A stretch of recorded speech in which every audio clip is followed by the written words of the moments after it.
Welcome back to my new vlog. So guys અત્યારે તમે જોઈ શકો છો ભાઈ રચિતા આવી ગઈ છે બરાબર. અને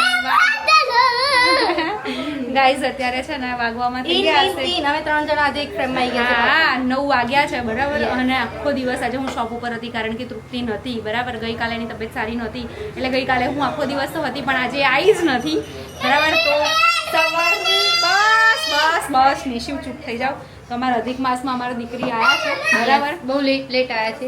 કઈ વાંધો નહીં, જેમ બધાને ટાઈમ સેટ થાય. જો કે આજે છે ને એ આવવાની હતી પણ અમારા લોકોને બી બહુ લેટ થઈ ગયું પણ અમે લોકો સાથે સાથે આવી ગયા. જોડે આવી ગયા. વાંધો ના આવ્યો. અને નિશુના હેર કટ કરાવી દીધા છે. કેવા લાગે છે નિશુના હેર કેમ બતાય? બોલો શું કહેશો? કેવું ચાલે શાંતિ? મજા આવી. બહુ મજા. પિયરમાં આપી જેમ જે ખુશી મળે ને, એક તો ખુશી આપી ઘરમાં તો બીજી ખુશી મળી ગઈ. હા અને અહીંયા જો મમ્મી એમને મલકાય છે. શું કહેશો? વારો ચડાવી દીધો મારા છોકરીનું બિચારીનું આવતા આવે તો જદી પહેલે મેં કીધું લે પૂરી ટ્રાય કરું એમ. કેમ કે એ બંધ થઈશ તો શાંતિ રાખ, નહીં તો બેટમેન વાળા કપડા કેન્સલ કરાવી દઈશ. અહીંનું વિલન અને ત્યાંનું વિલન અલગ અલગ છે ને, તો મેં કીધું હું ટ્રાય કરું એમ. તો હજી હું પૂરી કરવા બેઠી ને તો મમ્મી ચાલુ કરી દીધું મારતો આવતા પણ મેઇન પોઈન્ટ એ છે કે હવે મેં રોવાનું બંધ કરી દીધું છે. સામે આર્ગ્યુમેન્ટ કરવાની બંધ. પણ હું બોલીને તરત રોવા જેવું આવ્યું? હું વચ્ચે ના બોલી તરત જ કે મમ્મી બોલશો નહીં, શાંતિ રાખો. ખુશી આવી છે એટલે મને બહુ પતલી થઈ ગઈ એમ. બરાબર. તો એ પતલી છે તેની પૂરી પતલી થાય. મમ્મી શાક ચાલુ રાખ્યું છે, બંધ કરવાનું છે. લો નહીં તો વાતોના વડા કરવામાં પછી એવું ના થાય કે ભાઈ આ જમાઈને પછી વળે. અને આ જો વાંદર છે ના ગાઈસ બોલજો ફરી. બોલ અત્યારે છે ને મસ્ત મજાનું શાક થઈ રહ્યું છે બરાબર. બટેકાનું થઈ ગયું છે અને અહીંયા મસ્ત પૂરીઓ તળવાની છે. હવે હું પૂરીઓ તળવા બેસી જાઉં છું બરાબર. હું આજે જોરદારની થાકી હતી. આવીને તરત પહેલાં તો મેં કીધું નાહવું પડશે. નવીન ફ્રેશ થઈને હવે મને આમ ઓકે લાગે છે બરાબર. અને મસ્ત પૂરીઓને એવું તળી નાખીએ પછી વ્લોગ તમારી સાથે શેર કરીશું. જોઈએ હવે આજે રચિતા કેટલા વાગ્યા સુધી રોકાય છે. હમણાં તો એને સેટ થાય એવું નથી રોકાવાનું બરાબર. પણ અમારું તેલ બહુ ગજબનું આવી ગયું છે એટલે પહેલાં છે પૂરીઓ તળવી પડશે નહીં તો મને મમ્મી તળી નાખશે બરાબર ના મમ્મી? ના ભાઈ તને હું તળી નાખું. મારું રસગુલ્લું આ રહ્યું, મારું રસગુલ્લું. તમે કહી દો સોનપાપડી કહી દો. સોનપાપડી. હા બરાબર છે. અને મમ્મી છે ને સવારે મને ઉઠીને હક કરે ને હવે એમ કહેવાનું એ સોનપાપડી ઉઠ એમ કહેવાનું તમારું. એમ કે એ રસગુલ્લું ઉઠું છું. હા મસ્ત મમ્મીએ પૂરીઓ વણી દીધી છે બરાબર. ગાઈસ હવે હું ફટાફટ છે ને તળવા માટે બેસી જાઉં બરાબર. અને તમે લોકો લાઈવ ખાઈ લો બરાબર, વિડીયોમાં જ ખાઈ લો. હા જબ્બર તેલ આવી ગયું છે મમ્મી. કર્યો મમ્મી. ગેસ ઓલરેડી ધીમો જ છે, ધીમામાં જ આટલું આવી ગયું છે તો પછી અરે ચલો ગાઈસ તમારામાં મારી પૂરીઓ બળી જશે નહીં તો. બનાવ બેઠા ભાઈ બન ભાણુંના ખમણ. ભાણુંના ખમણ ખાધા ક્યારે? ભાણુંના ખમણ ના, first ટેસ્ટ time. કર ખાલી એકવાર. પણ લાગે છે મસ્ત. મેં એમને એમ ખાધું તો પણ સારું લાગે. હજી તો ચટણી બટની ખુશી બનાવે જો ખાલી. એમ તો કારીગર અમાર કઈ બી પોઈન્ટ છે, કારીગર છે. કારીગર તો ખરી જ ને યાર. કેટલું બધું કામ કરે હતું. દુકાન સંભાળે, ઘર સંભાળે, એન્કરિંગ કરે, મારા છોકરાને સંભાળે. નાચવા માંડ્યું છે તું. હે ભાઈબંધ? ભાઈબંધ ઇમોશનલ થઈ ગયા છે અત્યારે. કેમ? હું ઘેર જઉં છું એટલે. તું રોકાવાની હે? તેલ ઉપરથી લઈને સ્વાલો. મમ્મી સીટ તેલ છે. કેવું ટેસ્ટ કર રચિતા ખાલી એક. એક તો ટેસ્ટી કેવું છે? બહુ જોરદાર. લઈ નાખવાનું.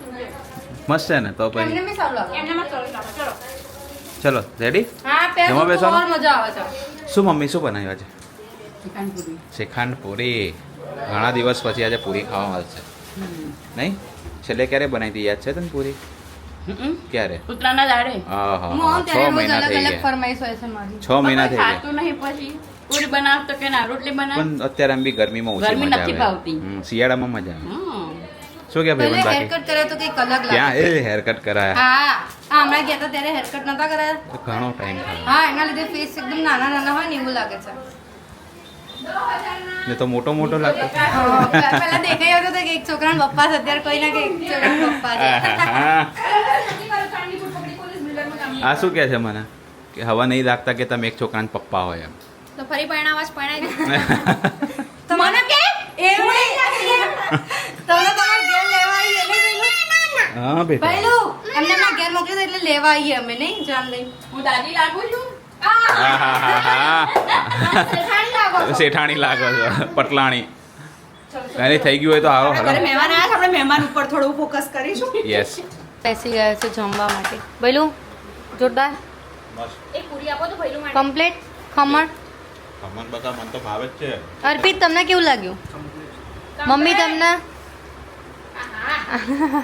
મસ્ત. અર્પિત કુમાર ધરાઈને ખાજો હા.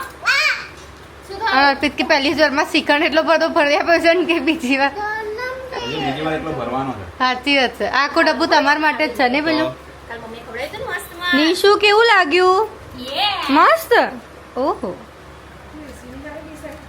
ગઈકાલના વ્લોગમાં તમે જોયું કે ભાઈ રચિતાબેન આવ્યા હતા, અમે લોકોએ બહુ મજા કરી, બહુ બધી વાતો કરી, પણ થયું એવું કે વ્લોગ એન્ડ થયો નહીં જેમ રેગ્યુલરની જેમ, કારણ કે ટાઈમ બહુ ઓછો પડ્યો હતો.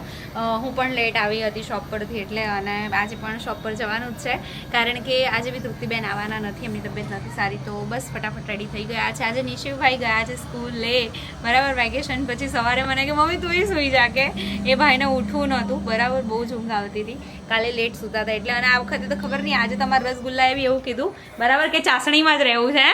હેલો જય શ્રી કૃષ્ણ. મેં કીધું આ તો રસગુલ્લા એવું કીધું કે ભાઈ ચાસણીમાં જ રહેવું છે, બરાબર ને? બરાબર. આજ મમ્મી મને ઉઠાડી કેવી રીતે? અરે હું બહાર આવી શું કીધું? શું કીધું મેં તને શું કીધું બોલો બોલો.